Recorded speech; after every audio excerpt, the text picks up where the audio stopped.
Hello दोस्तों, आज अपन बात कर लेते हैं एडेप्टेशन की।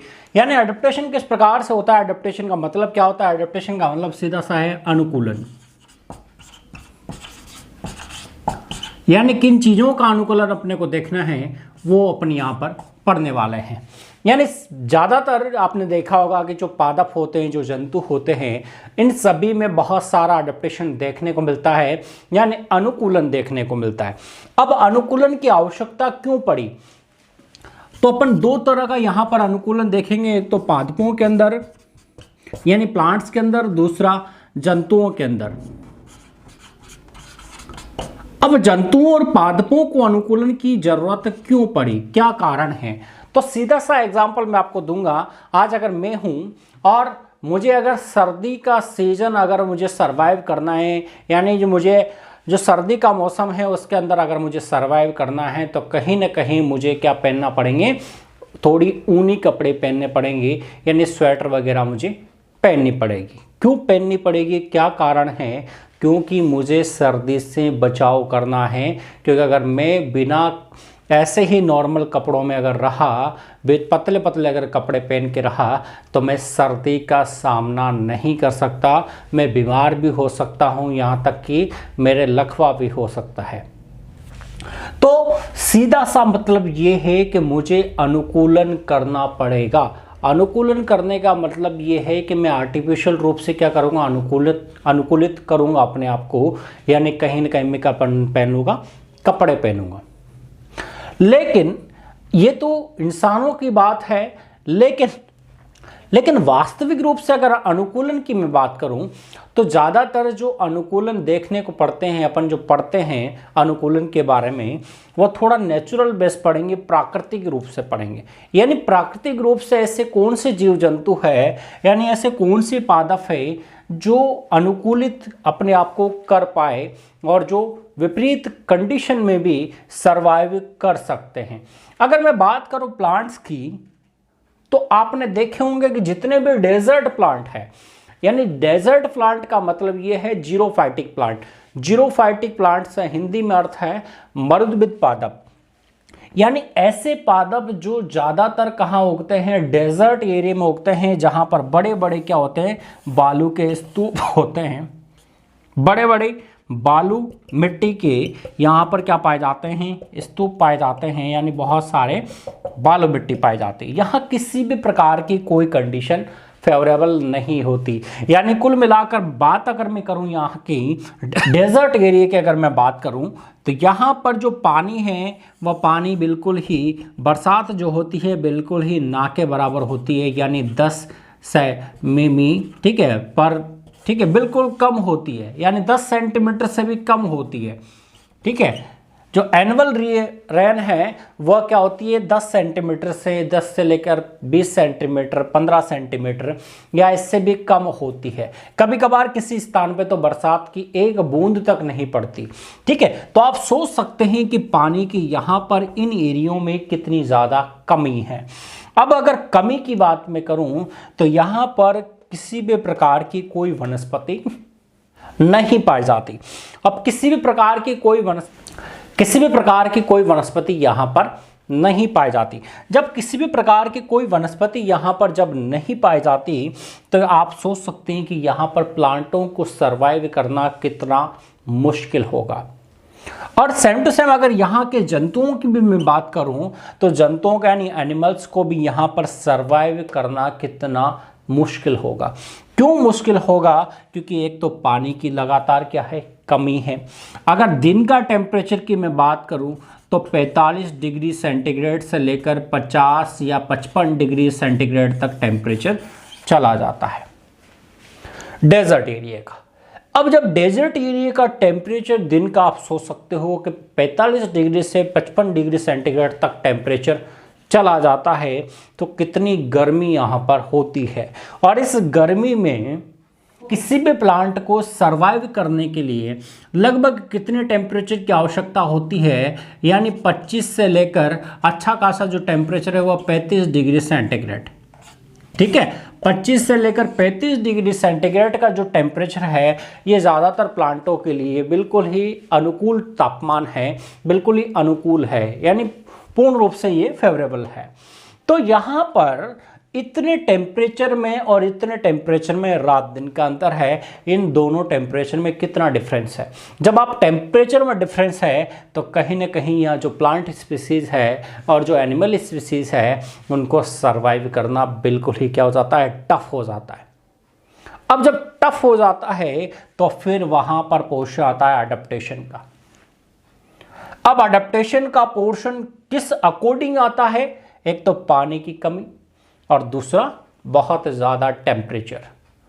तो टेम्परेचर के साथ साथ यहां पर हॉट टेम्परेचर तो है, लेकिन यहां पर क्या हो जाता है कि जो नाइट है यह तो दिन का तापमान है, लेकिन जो रात्रि है यानी जो नाइट है इसका जो टेम्परेचर है यहाँ पर आप सोच सकते हो कि टेम्परेचर 4 डिग्री सेंटीग्रेड से लेकर माइनस में -10 डिग्री या फिर इससे भी अबव चला जाता है, -10 डिग्री से -20 डिग्री से भी तक चला जाता है रात का टेम्परेचर। वो डिपेंड करता है कंडीशन बेस, ठीक है। तो माइनस में भी टेम्परेचर चला जाता है, ठीक है। आपने देखा होगा सियाचिन -35 डिग्री तक टेम्परेचर वहाँ पर चला जाता है, तो भी एक डेजर्ट एरिया है, ठीक है। तो कितना सरवाइव करना कितना मुश्किल है उस जगह पर, ठीक है। तो ऐसे टेम्परेचर यानी माइनस में टेम्परेचर अगर किसी जगह का चला जाता हो तो वहाँ पर अडेप्टेशन करना बहुत ही ज़्यादा क्या हो जाता है, ज़रूरी हो जाता है। क्योंकि बिना अडेप्टेशन के किसी भी प्लांट या एनिमल का सरवाइव करना क्या हो जाता है, ऐसे कंडीशन में बिल्कुल ही मुश्किल हो जाता है। तो एडेप्टेशन की आवश्यकता किसको है, एडेप्टेशन की आवश्यकता उसको है जो बिल्कुल ही क्या है, ऐसे एरिया में सरवाइव कर रहा हो, या तो डेजर्ट एरिया में सरवाइव कर रहा हो, या जैसे मान के चलो कोई पहाड़ी एरियो में रहता हो, या कोई लैंड एरिया मतलब जैसे जहाँ पर दलदली एरिया है उनमें रहता हो। तो अलग अलग सिचुएशन के लिए अलग अलग एडेप्टेशन यहाँ पर आपको देखने को मिलेंगे। जैसे लैंड एरिया है, ठीक है, ग्रास लैंड है, उसके बाद में जाकर जो जीरोफाइटिक प्लांट वाला एरिया है, जैसे मान लो जो रेगिस्तान है, उन वाले एरिया में अलग अलग तरह के एडेप्टेशन देखने को मिलते हैं। अब यहाँ पर बात कर ले अपन ने एडेप्टेशन की कि क्यों एडेप्टेशन की अपने को आवश्यकता पड़ी। अब अडेप्टेशन को थोड़ा सा और डिटेल से अपन समझ लेते हैं। तो अडेप्टेशन का मतलब यहाँ पर पादप भी अडेप्टेशन करेंगे और जंतु भी अडेप्टेशन करेंगे, यानी एनिमल और प्लांट दोनों ही यहाँ पर अडेप्टेशन करेंगे। अब अगर मैं पर्टिकुलर डेजर्ट एरिया की अगर मैं बात करता हूँ, तो अगर मैं प्लांट अडेप्टेशन की बात करता हूँ तो दो तरह की चीज़ें अपन जनरली प्लांट जो देखते हैं वह क्या होते हैं, बड़े होते हैं, वृक्षीय प्रवृत्ति के प्लांट होते हैं। और वृक्षीय प्रवृत्ति के प्लांट होंगे तो आप जानते हो कि जो इनकी पत्तियाँ हैं ये भी बड़ी होगी, ठीक है। और पत्तियाँ बड़ी होने के साथ साथ इनकी जो जड़ें हैं ये भी क्या होगी, बड़ी होगी। अब जब जड़ें बड़ी होगी, पत्तियां बड़ी होगी, तो कहीं न कहीं पादप भी बहुत बड़ा आकार आकृति का है, यानी बहुमंजिला प्लांट है। अब इस पादप को आप सोच सकते हो कि कितने पानी की आवश्यकता पड़ेगी। एक बड़ा प्लांट है, जैसे मान के चलो कि घर के अंदर कोई वयस्क बच्चा है, यानी जैसे मान लो 20 से 25 साल का कोई बच्चा है। अब उसका शरीर 6 फीट का शरीर है। अब 6 फीट के शरीर को आप रोजाना 1 रोटी खिलाओ तो आप सोच सकते हो कि क्या वो 1 रोटी में क्या उसका पेट भर जाएगा, नहीं भर सकता। अगर उसका शरीर बड़ा है और उसकी आकार आकृति बड़ी है तो कहीं ना कहीं उसको आपको क्या करना पड़ेगा, उसके शरीर के अनुसार उसको डाइट देनी पड़ेगी। अब इन पादपों का शरीर बहुत बड़ा है तो कहीं ना कहीं इनको डाइट भी प्रॉपर चाहिए। अब डाइट डेजर्ट एरिया में तो प्रॉपर नहीं मिल सकती, क्योंकि डेजर्ट एरिया में तो जो पानी है वही साल भर में 10 सेंटीमीटर पानी मिलेगा साहब। अब 10 सेंटीमीटर तो यहाँ रेत में ही गायब हो जाएगा, पता ही नहीं चलेगा, और बचा खुचा वाष्पित हो जाएगा। यानी गर्माहट इतनी ज़्यादा है, 45 से 55 डिग्री सेंटीग्रेड टेम्परेचर है, तो पानी की बूंदें पड़ेगी, गिरेगी, थोड़ी सी देर जमा होगी, लेकिन 15-20 दिन में ये पानी यहाँ से उड़ जाएगा, क्योंकि टेम्परेचर बहुत ज़्यादा है। और टेम्परेचर ज़्यादा होने के कारण यहाँ पर ये पानी वाष्पित ज़्यादा हो जाता है, यानी लगभग इसका भी 90% पानी तो कहाँ चला जाता है, वापस वाष्पित हो जाता है। अब आप सोच सकते हो कि 10 सेंटीमीटर तो बरसात हुई थी, उसमें से भी 90% भाग वाष्पित हो गया, 90% भाग वाष्पित हो गया, तो आप सोच सकते हो कि ओनली 10% पानी में क्या कोई सरवाइव कर सकता है? नहीं कर सकता। तो इन प्लांटों ने क्या सोचा? इन प्लांटों ने यह सोचा कि ऐसी कंडीशन में अगर मुझे जीवित रहना है तो मुझे कहीं ना कहीं इन पत्तियों का आकार मुझे क्या करना पड़ेगा? छोटा करना पड़ेगा। दिमाग पादपों में भी होता है, अपन में नहीं होता, दिमाग उनमें भी होता है, ठीक है। तो वो भी जानते हैं कि मुझे सरवाइव कैसे करना है, इस धरती पर जीवित कैसे रहना है। आप सोचते हो कि दिमाग हम में है, दिमाग पादपों में भी है और अपन से ज्यादा है। उनको पता है कि मुझे यहां पर सरवाइव कैसे करना है। अगर मुझे यहां पर सरवाइव करना होगा तो मुझे कहीं ना कहीं इन प्लांट लीव्स को क्या करना पड़ेगा? छोटा करना पड़ेगा। और जब प्लांट लीव्स छोटी हो जाएगी तो आप सोच सकते हो कि जो इसका क्राइटेरिया है, अगर इसको मैं कम कर दूं तो जो सनलाइट है, लगातार जो सूर्य से जो लगातार जो किरणें आ रही है, सनलाइट जो सन रेज है, वो लगातार क्या होगी? अगर इसकी बड़े फ्लक्स पर पड़ेगी तो यहाँ पर पानी की कमी ज़्यादा आएगी कि कम आएगी? ज़्यादा आएगी।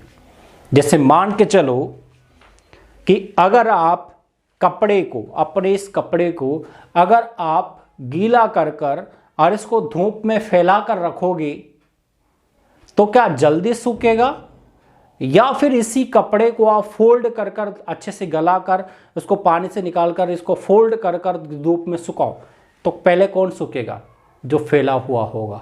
तो इसी कारण से अगर इसका पत्ती का पर्णफलक अगर बड़ा है, अगर इसकी क्राइटेरिया, अगर इसका मान के चलो डायमीटर अगर बड़ा है, तो फिर यहाँ पर जो पानी है उसकी लॉस भी लगातार ज़्यादा होगा, क्योंकि यहाँ पर सनलाइट लगातार इसके पानी को क्या करेगी? वाष्पित करेगी।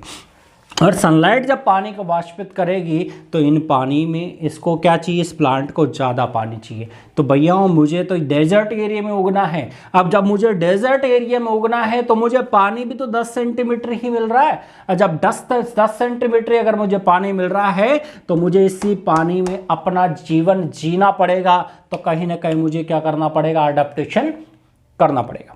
अब जब अडेप्टेशन करना पड़ेगा तो आप सोच सकते हो कि यहाँ पर मुझे क्या करना पड़ेगा? प्लांट लीव्स की जो साइज है उसको क्या करना पड़ेगा? डिक्रीज करना पड़ेगा, उसको घटाना पड़ेगा, कम करना पड़ेगा। तो आपने देखे होंगे जितने भी डेजर्ट प्लांट है उनकी जो लीव्स होती है, पत्तियां जो होती है, वो बिल्कुल छोटी छोटी पाई जाती है। और छोटी के साथ साथ आपने देखा होगा कि बहुत सारी जो पत्तियां हैं वह क्या हो जाती है? कटीली हो जाती है, यानी कांटों में परिवर्तित हो जाती है। आपने कैक्टस वगैरह देखे होंगे तो बहुत सारी जो प्लांट हैं वह क्या हो जाते हैं? कांटों में परिवर्तित हो जाते हैं। और जो लीव्स होती है उनको ये भी पता है कि अगर मैं किसी प्लांट अगर ये सोचे कि मैं अपनी लीफ का आकार तो छोटा नहीं कर सकता, लेकिन मैं इस लीफ का जो पानी है उसको अगर लॉस को मेरे को बचाना है तो मुझे क्या करना पड़ेगा? इसको क्या करना पड़ेगा? मांसल करना पड़ेगा, यानी अपने आप को थोड़ा मोटा करना पड़ेगा। ठीक है। तो कुछ प्लांट अपनी लीव्स में क्या हो जाते हैं? पानी भर लेते हैं और भर कर क्या हो जाते हैं? मोटे हो जाते हैं। जैसे आपने एलोवेरा देखा होगा। ठीक है। अब कुछ ओपेंशिया जो प्लांट है जिसमें क्या हो जाता है कि ये तने का रूपांतरण है, यानी ये अडेप्टेशन है तने का। ठीक है। तो यहाँ पर क्या हो जाता है? जो तना होता है ये फूल कर क्या हो जाता है? अपने अंदर पानी को स्टोर कर लेता है और स्टोर कर कर फूल कर मोटा हो जाता है। और जो लीव्स होती है वह क्या हो जाती है? कांटों में रूपांतरित हो जाती है, यानी कांटों में बदल जाती है। और जब कांटों में बदल जाती है तो आप जानते हो कि पानी का लॉस कम होगा। जब पानी का लॉस कम होगा तो कहीं ना कहीं यहाँ पर पानी की कमी का सामना इनको नहीं करना पड़ेगा। ओनली 10 सेंटीमीटर में इनमें काम चल जाएगा। चाहे गर्मी आए चाहे कुछ भी आए, कितनी सूर्य की किरणें इनके ऊपर पड़े, सनलाइट कितनी ही पड़े, लेकिन इनके क्या है? स्टोमेटा अंदर की तरफ धसे हुए होते हैं। ये भी एक तरह का अडेप्टेशन है। प्लांट लीव्स के अंदर जो डेजर्ट एरिया में जो प्लांट लीव पाई जाती है उनके अंदर जो रंध्र होते हैं वो अंदर की ओर धसे हुए पाए जाते हैं। जब अंदर की ओर धसे हुए पाए जाएंगे तो कहीं ना कहीं क्या होगा? पानी की कमी का सामना इनको नहीं करना पड़ेगा। तो मुख्य मुख्य जो आपको अनुकूलन है वो डेजर्ट प्लांट के वो आपको मैं बता देता हूँ। जो प्लांट की लीफ है वह कहीं ना कहीं किस में कन्वर्ट हो जाती है, यहाँ पर कांटों में कन्वर्ट हो जाती है या फिर मांसल हो जाती है, पानी को एब्जॉर्ब कर कर वह स्टोर करके रखती है ताकि उनको अनुकूल जो परिस्थितियां हैं जहाँ तक नहीं आती, फेवरेबल कंडीशन जहाँ तक नहीं प्रोवाइड होती उनको, वहाँ तक वो अपने आप को जीवित रख सके, बचा सके। तो कुछ प्लांट लीव्स क्या हो जाती है, पानी को ऑब्जर्व कर कर मोटी फूल कर मोटी हो जाती है। कुछ प्लांट लीव्स कांटों में कन्वर्ट हो जाती है। कुछ प्लांट लीव्स अपने आप को क्या कर लेती है, पूर्ण रूप से पादप से अलग कर लेती है। यानी बहुत सारे प्लांट्स में ऐसा भी देखा गया है कि जो प्लांट की जो स्टेम है और जो उसकी जो शाखाएं हैं वो वैसी की वैसी बनी रहती है, लेकिन जो प्लांट के जो लीव्स है ये पूर्णतया क्या हो जाती है, झड़ जाती है। और झड़ने के कारण क्या हो जाते हैं, जो लीव्स होती है टूट टूट कर नीचे गिर जाती है और ओनली प्लांट्स की जो स्टेम है वही उपस्थित होती है। ठीक है, सारी लीव्स उसमें से झड़ जाती है, पत्तियां पूर्ण रूप से टूटकर अलग हो जाती है और पूरी गर्मी ये ऐसे के ऐसे ही उपस्थित खड़ा रहता है, ऐसे के ऐसे ही उपस्थित होता है। और जैसे ही बरसात आती है, पुनः बरसात आती है, तो वापस से ये नई पत्तियों का निर्माण कर लेता है। तो इस प्रकार का भी अडेप्टेशन देखा गया है। ठीक है, तो कुछ पत्तियों के रूपांतरण आपको बताऊं। अब जड़ों के रूपांतरण क्या है कि कुछ जड़ें बेचारी क्या होती है कि जो बड़े प्लांट है उनकी जड़ें बड़ी होती है। ठीक है, और बड़ी होने के कारण वह क्या है, पानी के तलाश में इन डेजर्ट एरिया में बहुत गहराई तक चली जाती है और गहराई तक जाने की वजह से इनको क्या है कि अलग से एनर्जी की आवश्यकता पड़ती है और बिल्कुल जो डीप वाटर है उसको ये एब्जॉर्ब करती है और यहाँ पर एक नया प्लांट क्या हो जाता है, सर्वाइव करने लगता है। ठीक है, तो ऐसे प्लांट हर किसी को, ऐसे आपने खेजड़ी वगैरह देखा होगा। ठीक है, खेजड़ी का प्लांट, ऐसे प्लांट हर एक नहीं कर सकता। हर एक प्लांट के पास ऐसी क्षमताएं नहीं होती कि वह हर एक अपनी जड़ों को बिल्कुल डीप तक ले जाए और वहां से पानी को एब्सॉर्ब कर कर वापस प्लांट को प्रोवाइड कराए, ऐसा नहीं है पॉसिबल। तो कुछ प्लांट क्या करते हैं कि बरसात का जब सीजन आता है, यानी जो रेनी सीजन आता है, उसमें पानी की बूंदें लगातार इस डेजर्ट एरिया में गिरती है और यहाँ पर थोड़ा थोड़ा पानी जमा होने लगता है और जमा होने के कारण इन प्लांट्स की जो लीव्स है वो यहाँ पर फॉर्मेशन करती है, छोटी छोटी यहाँ पर रूट्स निकल जाती है और एक रेनी सीजन के अंदर ही इन टाइम पीरियड अपना पूरा कर लेते हैं, लाइफ साइकिल को पूरा कर लेते हैं। और जैसे रेनी सीजन कंप्लीट होता है तो ऑटोमेटिकली ये प्लांट यहाँ से क्या हो जाते हैं, पूर्ण रूप से अपना लाइफ साइकिल पूरा कर कर पूर्ण रूप से सूख जाते हैं और सूखने की वजह से यहाँ पर ये अपना लाइफ साइकिल पूरा कर लेते हैं और बीज बनाकर यहाँ पर गिरा देते हैं। ठीक है, तो ऐसे भी अडेप्टेशन देखने को मिले, यानी कुछ प्लांट्स की रूट बड़ी हो जाती है, कुछ प्लांट की रूट छोटी हो जाती है, लेकिन लाइफ साइकिल क्या हो जाता है, कम हो जाता है। कुछ प्लांट की रूट क्या हो जाती है, अपने अंदर पानी को स्टोर कर कर रखती है और पानी को अंदर स्टोर करके रखने के कारण यहाँ पर ये लंबे समय तक सरवाइव कर सकती है। अगर स्टेम की बात करो तो बहुत सारे स्टेम क्या करते हैं, पानी को एब्जॉर्ब कर कर फूलकर मोटे हो जाते हैं फूलकर मोटे हो जाते हैं और लंबे समय तक अपना जीवन जीते हैं। कुछ स्टेम क्या हो जाते हैं कि इसी मिट्टी की परत के अंदर, यानी जो सैंड वाटर है, मिट्टी की जो परत है, इसी के नीचे क्या हो जाते हैं, पड़े रहते हैं और जो पड़े रहते हैं स्टेम जो होते हैं वो लगातार क्या होते हैं, पड़े रहते हैं और पड़े रहने के बाद में जैसे ही गर्मी का सीजन निकलता है, बरसात का सीजन आता है, तो यहाँ से ये बाहर की तरफ पत्तियाँ निकाल देते हैं और पत्तियाँ निकालने की वजह से ये सर्वाइव आसानी से कर पाते हैं। ठीक है, और जैसे ही बरसात का सीजन खत्म होता है, वापस गर्मियाँ स्टार्ट होती है, तो ये पत्तियाँ यहाँ से हट जाती है और पूर्ण रूप से स्टेम ऐसे कैसे ही सर्वाइव करता रहता है। तो इस तरह के बहुत सारे एडेप्टेशन प्लांट्स के अंदर देखने को मिलते हैं। अगर मैं बात करूं यहाँ पर एनिमल्स की, बहुत सारे प्लांट्स का एडेप्टेशन यहाँ पर मैंने आपको बता दिया।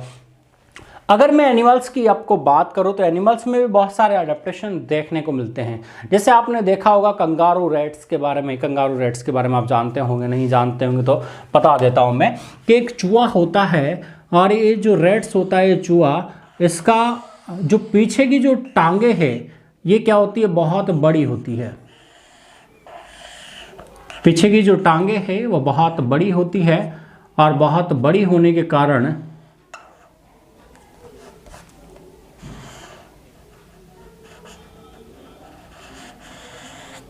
ठीक है, तो ये बहुत बड़ी होती है, ठीक है, ये चूहा है, ठीक है।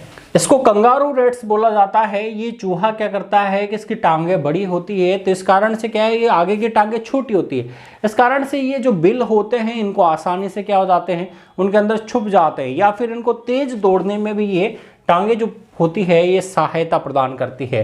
क्योंकि डेजर्ट एरिया में क्या हो जाता है, बहुत तेज भी दौड़ना पड़ जाता है, क्योंकि दो पक्षी होते हैं ये इन चूहों को उठाकर ले जाते हैं, यानी परपक्षियों से बचने के लिए भी इनको कहीं ना कहीं बहुत तेज दौड़ लगानी पड़ जाती है। ज़्यादातर जितने भी रेट्स पाए जाते हैं डेजर्ट एरिया में वो रात्रिचर होते हैं, रात के समय में ही बाहर निकलते हैं और रात के समय में ही ये सारा अपना भोजन को एब्जॉर्ब करते हैं, यानी कहीं ना कहीं अपने भोजन को तलाश करते हैं। तो कहीं ना कहीं इनमें भी अडेप्टेशन देखने को मिलता है। और आपने जाओ चूहा सुना होगा, जाओ चूहा पूरे साल मतलब जीवन में पानी नहीं पीता है, क्योंकि वह क्या करता है, जो वनस्पति होती है डेजर्ट एरिया में उसी से अपना पानी की पूर्ति करता रहता है, अलग से कभी भी वो पानी नहीं पीता। तो अलग अलग अडेप्टेशन देखने को मिलते हैं। और इसके बाद में जो आपने क्रेन देखी होगी, उनका माइग्रेशन का पोर्शन है कि सर्दियां, ठीक है, अपने जिस एरिया में वो रहती है, यानी जो मध्य एशिया होता है वहाँ से क्या है वह अपने भारत में आती है। और वहाँ पर क्या है, जैसे ही सर्दियाँ प्रारंभ हो जाती है तो सर्दियाँ प्रारंभ होने के कारण उनके कंडीशन क्या हो जाती है, उनको बिल्कुल फेवरेबल कंडीशन नहीं होती, और नहीं होने के कारण उनको वहाँ से माइग्रेन करना पड़ता है। और माइग्रेन कर कर वो कहाँ जाती है, इंडिया में आ जाती है। और इंडिया में भी कहाँ आती है, अपने भरतपुर के अंदर केवलादेव राष्ट्रीय उद्यान में साइबेरियन क्रेन आती है। और जब ये साइबेरियन क्रेन यहाँ पर आती है तो पूरी गर्मी यहाँ पर अपना सीजन बिताती है, यानी पानी का जो सोर्स है उसको कंप्लीट करती है, यानी सर्दियाँ गर्मी यहाँ पर बिताने के बाद में वापस से जैसे ही गर्मी आती है वापस से लौट जाती है, यानी सर्दियाँ यहाँ बिताती, ठीक है। तो ये कहीं ना कहीं माइग्रेशन वाला पोर्शन है। तो वह इतनी दूर से ट्रेवल करके, बहुत सारे पक्षी लंबे लंबी यात्राएं करते हैं, ट्रेवल करते हैं, पूरे अर्थ को वो आसपास वो चक्कर लगा लेते हैं, बहुत सारे लंबी लंबी दूरी तक वह ट्रेवल करते हैं। क्यों? क्योंकि उनको क्या करना है, अडेप्टेशन करना है। अडेप्टेशन जरूरी है क्योंकि उनको उस एरिया में जहाँ पर वो रहते हैं, जहाँ के वो मूल निवासी, वहाँ पर फेवरेबल कंडीशन नहीं होती, इस कारण से उनको कहीं ना कहीं माइग्रेन करना पड़ता है। उसके बाद में अगर मैं बात करूं किसी अन्य की, तो बहुत सारे जो जू प्लैंक्टन्स है, उसके बाद में बहुत सारे जो फिशेज़ है उनमें भी अडेप्टेशन देखने को मिलते हैं। यानी बहुत सारे जो फिशेज़ है वह अपने सेक्सुअल रिप्रोडक्शन के लिए क्या आ जाती है, किनारों पर आ जाती है, उथले जल में आ जाती है। बहुत सारे कछुए जो होते हैं वो किनारों पर आकर अपने अंडे देते हैं, क्योंकि पानी के अंदर उनके अंडे को उतनी हीट नहीं मिल पाती जिससे उनके बच्चे पैदा हो सके। तो बहुत सारी ऐसी चीज़ें